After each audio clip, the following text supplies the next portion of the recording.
2 Samuel chapter 5.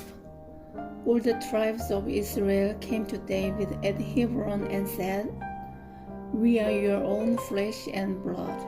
In the past, while Saul was king over us, you were the one who led Israel on their military campaigns. And the Lord said to you, you will shepherd my people Israel, and you will become their ruler." When all the elders of Israel had come to King David at Hebron, the king made a compact with them at Hebron before the Lord, and they anointed David king over Israel. David was 30 years old when he became king, and he reigned 40 years.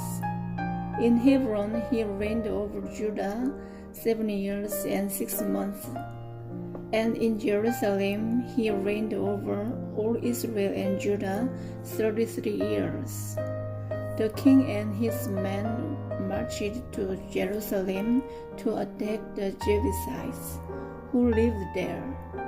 The Jebusites said to David, "You will not get in here. Even the blind and the lame can ward you off." You thought, "David cannot get in here." Nevertheless, David captured the fortress of Zion, the city of David. On that day, David said, "Anyone who conquers the Jebusites will have to use the water shaft to reach those lame and blind who are David's enemies." This is why they say, "The blind and lame will not enter the palace." David then took up residence in the fortress and called it the City of David. He built up the area around it before the supporting terraces in the world. And he became more and more powerful because the Lord God Almighty was with him.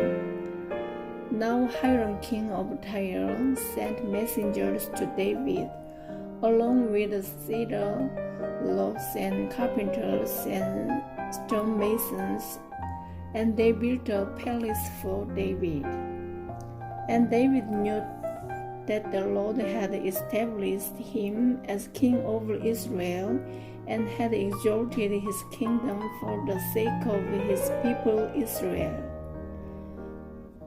After he left Hebron, David took more concubines and wives in Jerusalem, and more sons and daughters were born to him.